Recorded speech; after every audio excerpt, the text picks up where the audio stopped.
Sure. All right. Hi, everyone. Welcome. Hello. Thank you all for being here today. And all right. So we're going to get started now. So thank you for joining us today. And to give a little introduction to the panel, 2020 has really put civic engagement front and center for us. From the 100th anniversary of the women's right to vote to the presidential election and the census, civic engagement has been hard to ignore. Compounded by the coronavirus and the subsequent move of so much of our lives online, the intersection of civic engagement and technology has been on our minds at TCS. Today, the objective is to explore this intersection from a historical, intergenerational, and design perspective to understand why digital citizenship is so important now and for the future. My name is Claire Wolf. I'm the Corporate Social Responsibility Government Relations Specialist for Tata Consultancy Services. At TCS, I'm charged with interfacing with government officials and representatives to raise awareness about our CSR programs and to expand their understanding of the importance of STEM education. As a global technology company, we understand that digital fluency is crucial across careers in technology and all sectors. Our two flagship STEM educational programs that leverage this expertise are GoIT, a design thinking program for students, and Ignite My Future in School, a partnership with Discovery Education, which is a professional development platform for educators that seeks to embed computational thinking into a range of subjects, including social studies, art, and math. One big piece of our programs is government engagement. Most recently at our virtual GoIT in partnership with the State Department of Education of Wyoming, we were joined by Governor Gordon and Congresswoman Liz Cheney. And they joined us to speak to the students about the importance of STEM education and the link to government advocacy and community engagement. TCS is deeply committed to connecting individuals to opportunities in the digital economy and to building inclusive and equitable pathways for women, youth, and marginalized communities. This is why I'm so thrilled to be your moderator today on this topic, which is very important to me and I'm very passionate about: citizenship in the digital age. I'm joined by an amazing panel of speakers today, and I'd like to thank you guys so much for being here. We're so excited to have you. I'll ask each of you to go and introduce yourselves and then to please tell us a 30-second to 1-minute story on why civic engagement and digital citizenship is important to you. So let's start off with Sheila and then we'll move to Linda and James. Great, thank you so much, Claire. I think if you've been on the Million Mentor Summit, you might have seen me. I'm Sheila Boynton, and I apparently have a frog in my throat. Sorry about that. But I serve as the National States Chair for Million Women Mentors, but I am also the CEO of an EdTech, an educational technology company that produces Learning Blade, which is a STEM curriculum as well. But I think, this topic is especially near and dear to my heart, as my parents were some of the first Indian immigrants in this country in the 50s. And so when we talk about civic engagement, and we're going to talk about it from a technology standpoint today, I think it's also really great for us to be grounded in some of what is our history and where we came from. And so I think, as I'll get to share today a little bit about my own personal journey, having parents who immigrated to this country, chose to be American citizens, they valued that civic engagement and the right to vote and all of those things, maybe a little bit differently than those of us that were just born with it. And so I look forward to the conversation. And I'm Linda Moss Mines. I'm a historian by profession, a retired educator, and I now, for the last 3 years, have been a full-time community volunteer. And I think for me, the idea of civic engagement is tantamount to a description of our nation, because we were founded as a republic based on individual and group civic engagement. From the beginning, from the founding fathers forward, this nation has been shaped and determined by the active engagement of citizens. And if we are to keep the dream of the republic alive, it depends on each and every one of us continuing to work toward that engagement. So I'm excited to be here today to talk about the history and to talk about how that impacts the present and the future. Hi, I'm James Shallis. I'm head of communications for TCS's digital software and solutions business. And I was inspired from an early age by my mother, who was a physician. She just turned 90, but she retired a couple of decades ago. And growing up, I was inspired by her being one of only 12 people in her medical school class in 1956. And she always inspired in me a love of science. And I think from that, I chose to become a biology major in university, but then switched over to communications because I like to tell a good story. And being the youngest of 6 children, you have to tell a good story at the dinner table if you wanted any attention paid to you. So I got into communications in the technology arena, first at IBM and now at TCS. And I also volunteered for a couple of decades for a nonprofit organization in New York City. And I found that my experience working in a small organization was very satisfying. But if I could use technology to scale that kind of effort, I could have a greater effect on a larger number of people. And so that's one of the reasons why I'm interested in this topic and why I came to TCS. Great, thank you all. Again, we're so excited to have you, and thank you so much for making the time today.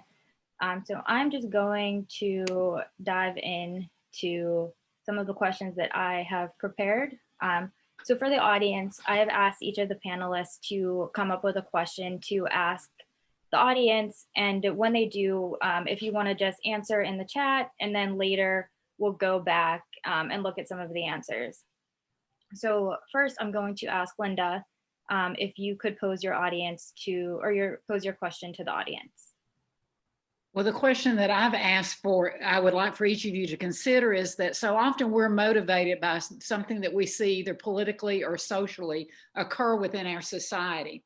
So I'd like for you to think back to, has there been a significant event during your formative years that caused you to become interested in civic engagement? Was it a political event? Was it a societal issue that grabbed the pages of the newspaper? What motivated you to care? Great, thank you. Yeah, so audience, if you want to answer in the chat, that would be great. So Linda, my first question for you. So from a historical perspective, how has citizenship and community changed throughout history, and more recently with the emergence of technological innovations like the internet, cell phones, and social media? And sort of on that as well, has the way that we approach civic engagement and the purpose of engaging changed over time? I think probably some of the issues have changed over time, but the reality is that from the very beginning, from the founding of this nation, we were founded with the idea of individual rights, individual responsibilities, and that's a duality that is important today also. If you think about major events in history, there have always been those people who were, because of finance or education or other means of leverage, much more able to be actively engaged in citizenship. But that did not automatically exclude everyone else. If you think about, even from the writing of the Declaration of Independence, the Revolutionary War, there were women, there were people of color involved in the fight. If you think about Seneca Falls, 1848, the beginning of the women's push for the suffrage movement, there were 200 women there, but there were 50 men. And there were people of color who joined in that fight. I think what I see today is still that impetus for all of us to be actively engaged and to be involved, but technology allows us to be involved in a more real-time way.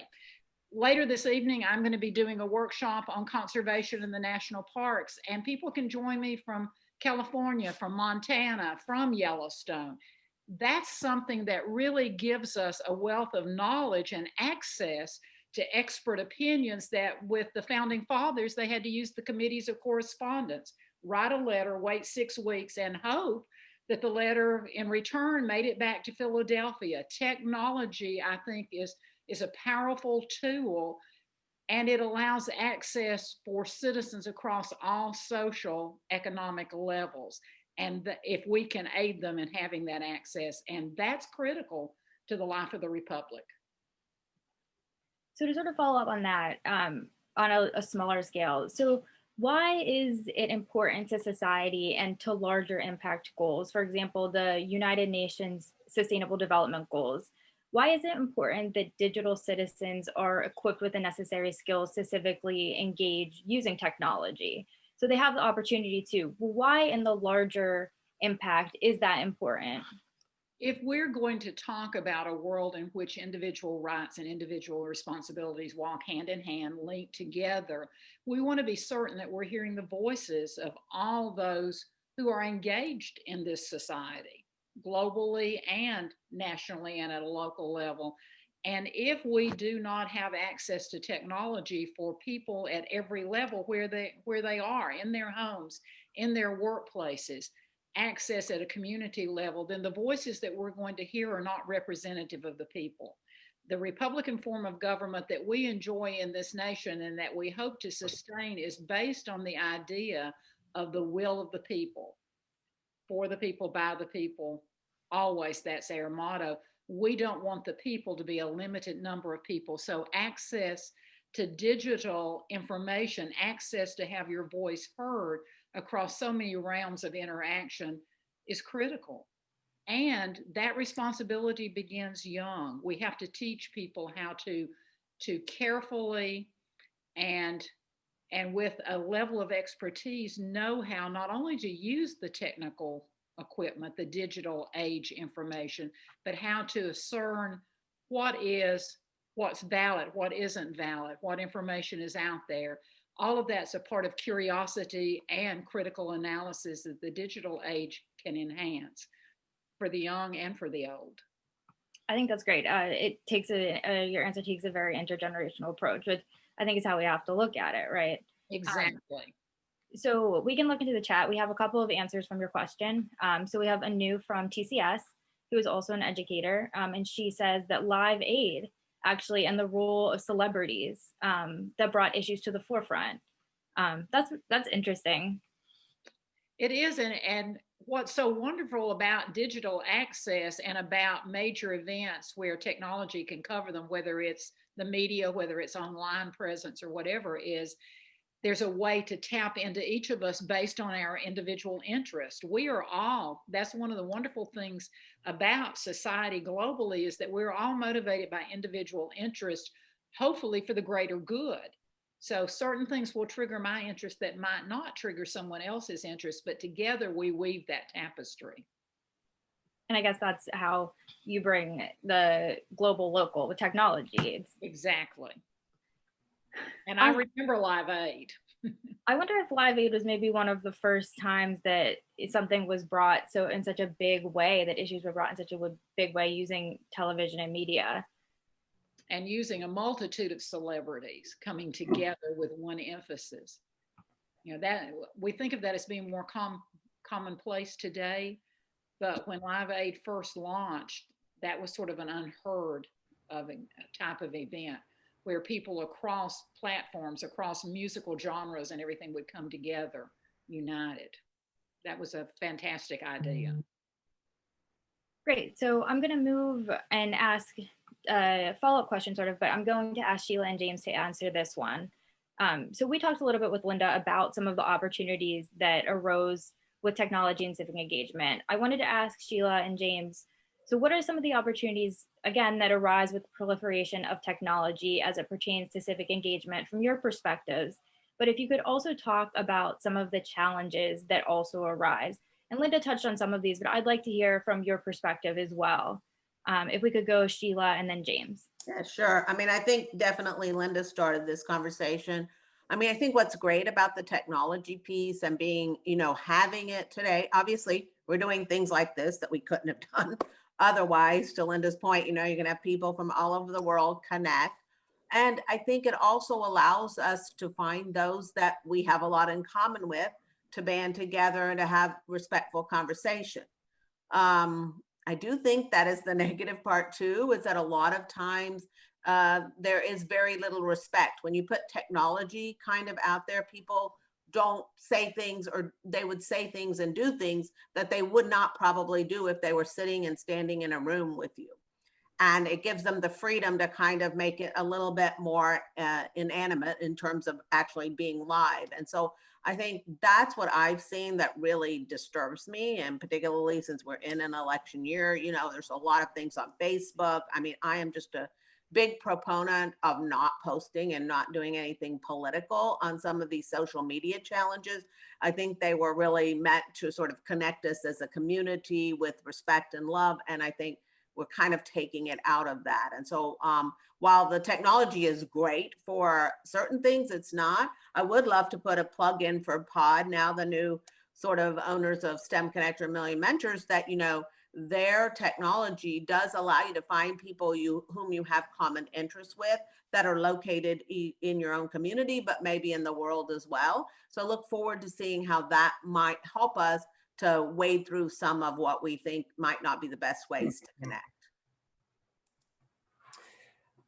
You know, I also think that with technology becoming so pervasive, you know, they talk about the Internet of Things and 80 billion devices being embedded all over our roads and bridges, and of course on ourselves and our smartphones. And, you know, all this technology has an enormous amount of opportunity surrounding it. But with so many people now living in cities, and there are 55% of the world population living in cities today, and that's going to go up to 70% by 2050.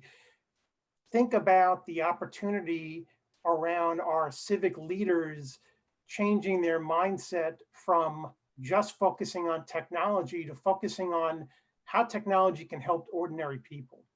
And that starts with mayors and city managers kind of reimagining their roles, not as managers of bureaucracies, but really as sort of, you know, people that are going to help individuals live a better life, right? So I think that's a great opportunity. That also requires different skills, particularly things like computational thinking. How do you turn a societal problem literally into a mathematical or other type of equation in the form of code that can be solved by a computer? And that is a really important skill. There are also some downsides. You know, when you are so dependent on technology, you also expose the digital divide, and you may not have as much of a democratic outreach with your technology and with your message as you would if everyone had equal access to broadband and to the latest technology. And the other issue, which is of course on everyone's minds, is security and privacy. How do we maintain digital trust? Just like your favorite brand can become your least favorite brand if they expose all your personal data on the internet.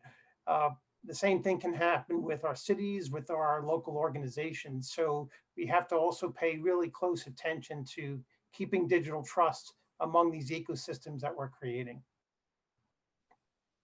I think that's really interesting. You sort of touch on how we engage with government and how we engage as citizens, and then versus how government engages with us and the use of technology in both ways. And I think that's a really interesting perspective to take. So we're going to move on now to a more intergenerational approach, as we sort of touched on before. But so youth in this country today, they've always known technology in some way, at least. A lot of them are digital natives. Most of them were not alive without the internet. So this doesn't necessarily mean that they have the knowledge and skills to use technology for civic engagement. And Sheila and Linda have already touched on this a little bit, but I'd like to go into a little bit more. And then of course, with COVID-19, the digital divide has been brought to the forefront, and it's getting a lot of much needed attention finally. So now I'll turn to Sheila to discuss some of these ideas. But Sheila, I'm going to first ask you to please pose your question to the audience. Sure. So I wanted to come up with a great way of, you know, talking about what have been some of maybe the fun or effective strategies that you have found during this COVID time that you could share with others that we could learn from? I mean, there's the obvious Zoom meeting and things like that, but I've seen some interesting things beyond that. And I'd love to hear from someone from the people on the call today to share, if you will, in the chat box, maybe some of the ways that you have used technology a little bit differently than you did pre-COVID. Great. So if everyone wants to put your answers in the chat, again, we'll review them after a couple of questions. I also wanted to say to the audience, if there are any questions that you want to ask to the panelists, please feel free to put them in the chat as well. We'd love to hear from you and what you want to hear from the panelists. So Sheila, I'll ask you this question now. So just, can you talk about your experience in mentoring and with Million Women Mentors and how the tools and ideas that you utilize can be used to teach a next generation of digital citizens? And then could you tie the impact of Million Women Mentors to civic engagement, and how are the two related? Well, I mean, certainly, I think let's just start with the first one on on the digital divide. We definitely have a real issue with digital divide, and I think that has very much been brought up by the pandemic. Many groups that we're talking about in different states now that are working on delivering effective educational resources and tools to students simply cannot do it because there's a lack of internet access in their towns. And, our biggest worry is this is going to cause the digital divide to be even more divided. So I think there's a couple of pieces there. I think one is a challenge for our nation. I know it was, $33 billion of stimulus funds put out for education. But one of the problems with that is that is just a drop in the bucket of what it would take to really equip this country with internet access at home. And I think we've got to start thinking about internet very much like electricity, like almost you can't live without it now. And so we've got to be looking at some innovative ways to provide that to our homes. I think secondly, we also need to push back and look at the deliverers of content and other things to challenge them to think a little bit about how can they be able to deliver some of that at their home. I will say, just for our own company with Learning Blade, one of the exciting things that we're working on right now is developing an offering that would run on a Chromebook even when you're not accessing the internet. So like it's challenging, but there are ways for us to do that. And we've got to start thinking innovatively about both sides of the coin, and not just only everybody's going to have internet, but what can we do to bring some rich experiences that for those that don't have internet at home. Let me remind me, your second question was about what the about civic engagement. So yeah, again, I think for Million Women Mentors, of course, we have always used, I will tell you one thing I have loved about the COVID time. I don't want to say that I love COVID, but I like that what we've learned is that, we turn on our camera now when we're doing meetings with people. We have done for 20 years web meetings and hardly ever, or maybe never, turned on our camera. But during the COVID time, we are getting much more comfortable with having this interaction happen. And I think there's far more engagement when you're looking at someone. They can't be off doing something else while they're talking to you. They have to look at you and pay attention. And so I think that engagement, I hope, we're challenging ourselves to think about, like, what are some of the things that we've learned during this time that we carry forward. And I believe, that personal interaction over technology is something, probably our kids are pretty comfortable with it. But again, they text and all of that type of thing. I've had a mentee for 8 years. She just graduated from college, and I'm very proud of her. And she is actually working now. And, much of our mentoring, we didn't have really FaceTime and things like that when that started, really happened over text. And we would text each other. It was painful for my children to watch me text because they say I'm too slow, but I could do a few messages pretty well. And, but it really created a way for me to check in without it having to be that we had to see each other in person every time. So I think we've got to really look at the broad spectrum of what mentoring is and has become. For Million Mentors, I think, we have new technologies coming up. We have, the way to really impact students a little bit differently. and we've got to be really innovative. I always tell the kids, I did a really great event with Boeing this past weekend in Missouri, which I'm in Tennessee, and I got to speak at an event in Missouri to about 100 kids. And I told them, I said, you guys need to be thinking like, what could you create that would make this COVID time more interesting? And I think, you guys talked a little bit about, that kind of thinking. And that's really exciting to an entrepreneur like me to really think about what kids might come up with.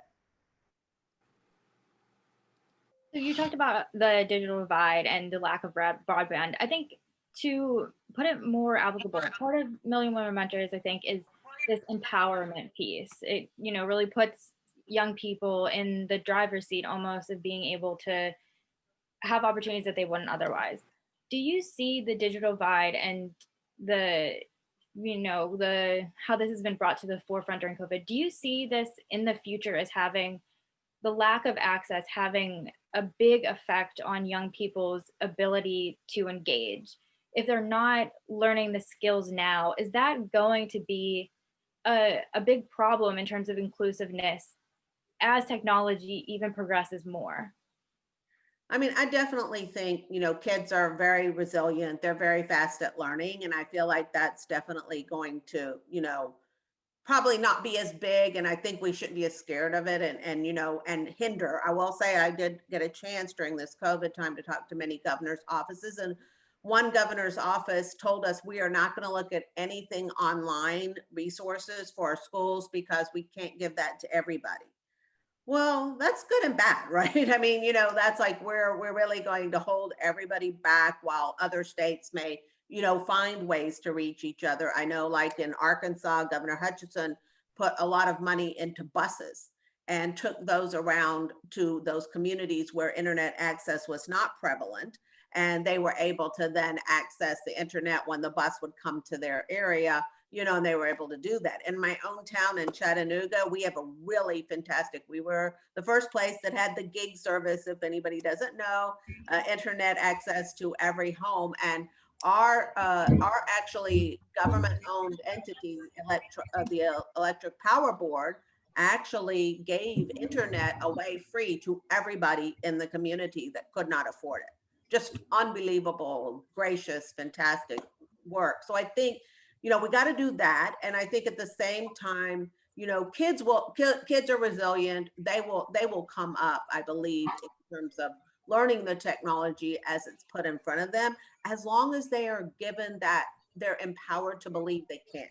We talked earlier, the earlier session was about the belief gap. I think the belief gap is so powerful. If you believe it, you can do it, I mean, that kind of thing. And so I think we have to really empower our students. And I mean, I will say, I want to give a shout out to Linda here, who was one of the most amazing teachers for my own children. And because you can see the passion and her belief that everyone loves history and wants to learn about it, I think that's what we have to do for our students. And can we ask everybody to mute yourself if you're not muted already? Thank you. Thank you. Great. Yeah. So I think that was really interesting. Thank you, Sheila. So with that, we're going to turn now to James to talk about a more civic-centered approach to business and the design of technology. So James sort of touched on this a little bit and some of the disadvantages and some of the advantages of technology, but we're going to dive a little bit deeper into it. So James, I'm going to ask you first if you could pose your question for the audience in the chat. Sure. So my question is, how has your city used technology to help you feel a sense of shared purpose and community? In addition to voting, what are other ways that you've demonstrated the values that are most important to you? Great. And again, audience, if you could just put some of your answers in the chat, that would be great. So James, as an individual who works with and shapes technological innovation each day, how does connectivity and a civic-centered approach come into play in your work? And if you want to talk specifically about the Smart Cities solution, could you please give us a bit of a background on that technology? Sure. So, they say that tech startups fail when they're a solution looking for a problem, right?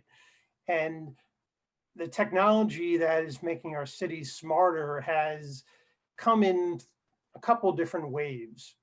The first wave was very much pushed by the technology companies, of course, and it was about trying to connect devices in the physical world, like bridges and highways, to the internet, and to start to measure and capture data, how many cars are coming by, and what kind of stress is a bridge getting, and how good is the bus schedule living up to its promise. But then it sort of morphed into this second phase, which was much more driven by the cities themselves. And this is where cities and city leaders were starting to focus on the needs of individual people. So if you think of your favorite consumer brand, they reach out to you and they kind of understand what you like and what you don't like because you leave digital breadcrumbs. And you also go into their physical stores, and sometimes you even start using their app inside their store. And so they sort of get almost 3D insights about you when you opt into these things. And so cities began to really get a better sense of how to deliver services and engage with citizens so that it matters to them.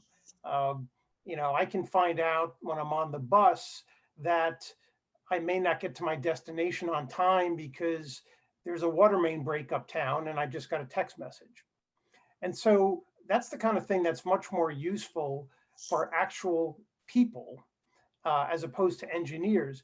And now we're sort of entering this third phase where it's really driven by people, by citizens.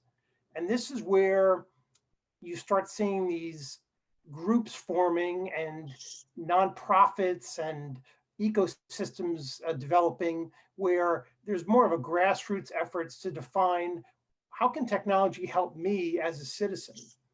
And this is this third phase that we're in, and it really is the most critical when it comes to digital citizenship, because the skills that are required are not just technical skills. And of course, that's important to be familiar with the technology and you know how to use it. But it just as important is the collaboration that young people learn when they are exposed to these types of STEM programs. So I think that's what we're seeing today in our real world, and with so many people living in cities and increasingly moving there. I think despite COVID, I think that's what we're going to see going forward.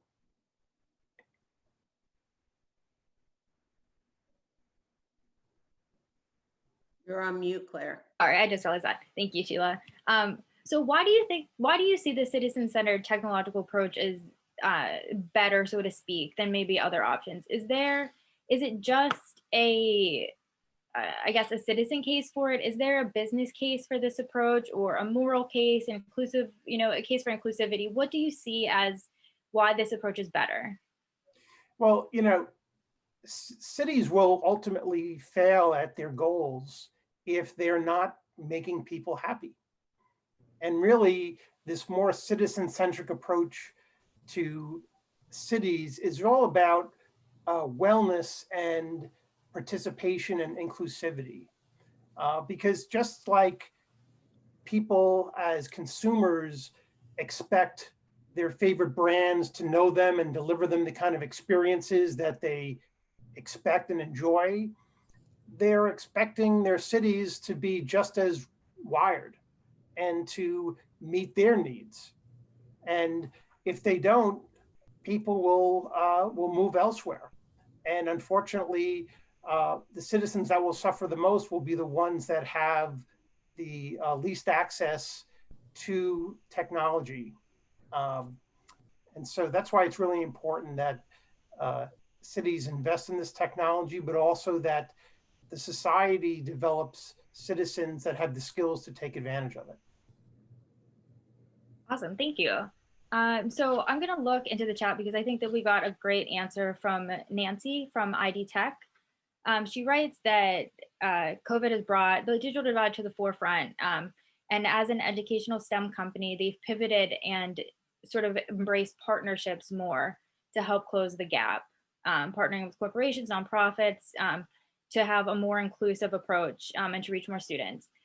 This is something that TCS is, does as well. With our Go IT program, we ask students in school districts to ideate a mobile app to help solve an issue in their community. And this is done through, of course, partnerships with nonprofits and with schools.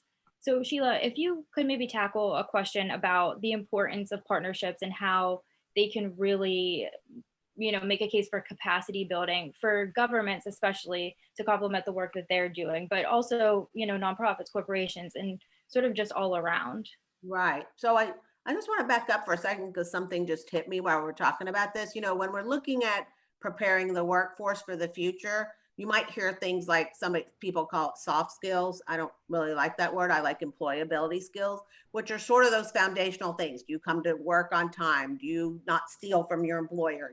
Some of those things. And I think digital citizenship is very much a component of what that needs to be part of employability skills. I think you guys, at Tata, of course, you guys understand that, and that's why you do Go IT. But I think, when you were talking earlier about can we as a nation, figure out how are we going to catch everybody up? Are we going to use digital resources correctly? I think we need to start thinking about digital citizenship as a component of employability skills.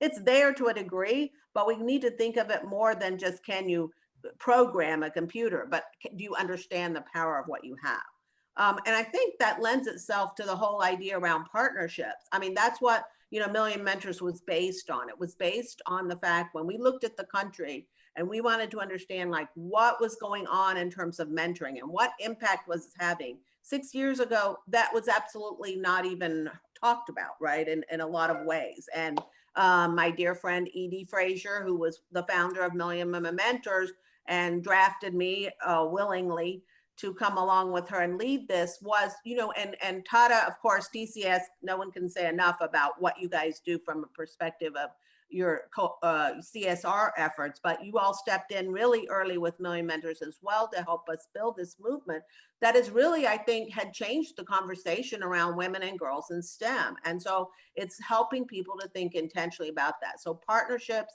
are critical because we cannot do things alone. So Sheila, you touched a little bit on these skills. So I actually had a question that I had the words hard skills and soft skills in. And then I scrapped it because I thought the exact same thing. I was like, I actually hate the use of those terms. But so bringing that up, talking about the future of work, James, I wanted to ask you to talk a little bit, sort of what Sheila touched on, but if you could talk a little bit more about the role of digital citizenship in the future of work.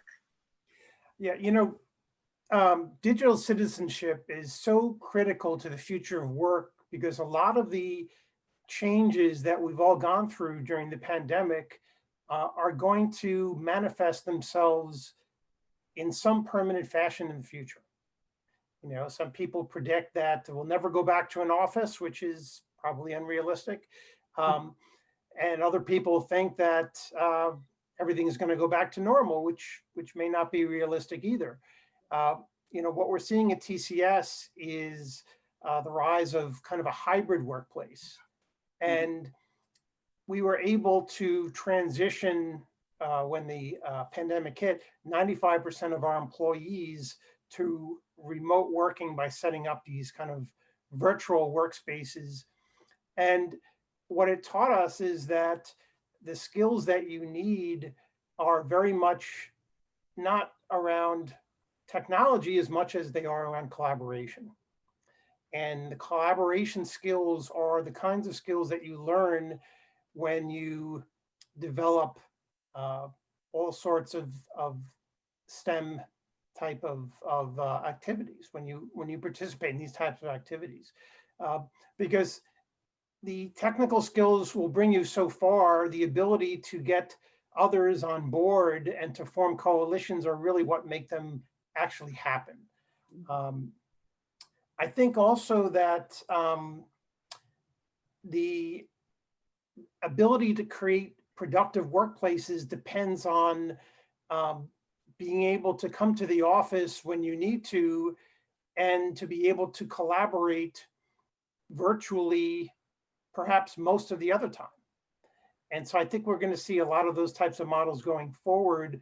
And again, being able to switch between modes is something that digital natives perhaps are more adept at than other folks, but it's a skill that we all have to embrace because the future of the workplace is really going to be dependent on it. Yeah, I think that's an amazing answer. So we're nearing the end. We only have 3 more minutes. And I do want to touch on this last question. I think it's important, but James, you sort of touched on it, but I would like to hear all of your perspective sort of formally. So we're living in this new normal, as we call it, with the pandemic. Technology is integral so much more than it already was before. So from each of your perspectives, and I'd like to ask maybe Sheila to go first and then James, and I'd like to end with Linda on this question. What do you think the pandemic means for this time period, and how will the pandemic and the changes to the way that we're interacting influence the way that we look back on this period in the future? I mean, I wish I knew the answer to that question because I don't. I don't. I wonder who does. I think there's still a lot yet unknown. And I mean, I think where science and technology is playing a pivotal role in how we're handling it, with the use of Zoom and all these other things that we're doing from a technology standpoint that is allowing us to continue some of the work that we're engaged in, but to the science of what needs to be done in order to, either find a vaccine or a booster or whatever it's going to be. So I would just say, like, I think I'm unprepared to answer that question because there's a lot that I still think we're still in the middle of this pandemic. Like, it is not the end where we can look back and say, here's what we've learned. So I'm sorry, can I punt on that and say, ask me in a year, which I'm praying it's a year it's over and I can go back to life, but that's what I would say. TCS did a study recently on the business impact of the pandemic. And one of the things that it exposed was that the pandemic has really shed light on how much more dependent all of us have become on the internet and on digital technology in general for so many aspects of our personal and business lives. And I think that's one of the things that whenever the pandemic is over, and we hope that happens as quickly as possible, I don't think there's any going back. I think that the digital habits and the skills that are required to execute a digital lifestyle and digital work are going to continue, if not increase. And that just underscores the importance of this topic that we're talking about. Well, and I'll jump in, and I think I'm with Sheila. I don't know what this means, but I do know from a historical perspective that every time that we as a nation, and because my emphasis is much more US history, and we could say even globally, but anytime that we are presented with a challenge, and this certainly has been a challenging year. In fact, people are sick and tired of hearing the word challenging year. But we normally come together and we figure out how to collaborate, whether we're talking about the American Revolution, whether we're talking about westward expansion, whether we're talking about frontier homesteads and families coming together from miles around to raise a house or to get a harvest in or whatever. I think what it does, the pandemic points us to the need to be collaborative. And I love what Sheila said, because those are not soft skills, those are survival skills. You're not going to survive working in my small business if you don't show up on time, if you don't take seriously your responsibility, and if you don't develop some initiative so that you can think yourself out of the problems that you encounter. That, I think, is what the pandemic will ultimately teach us. Who would have thought that World War II would have later become known as the greatest generation, because of the fortitude and the strength in the people meeting the challenges that they faced. I hope in 5 years we'll look back and say, we are more collaborative. We are more aware of the fact that by human nature, we're social creatures. We need to interact. We need for the technology to allow us to interact in a more real sort of environment. I love this, but I want to reach out and touch people. And I think we're moving in that direction, and the technology is the tool one of the tools that will help us be able to sort of embrace the future and decide where we go next.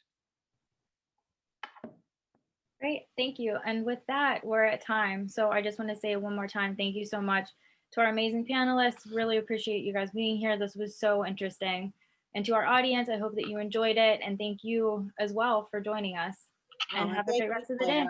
Thank you, Claire. Give a shout out to Lena Claire. as well at TCS. And I see Balaji might be listening in. I mean, TCS, you guys lead the way, and we just could not be more thankful to have you involved with everything we do. Mentoring. Yep. Thank you. Thanks, guys. Thanks, guys.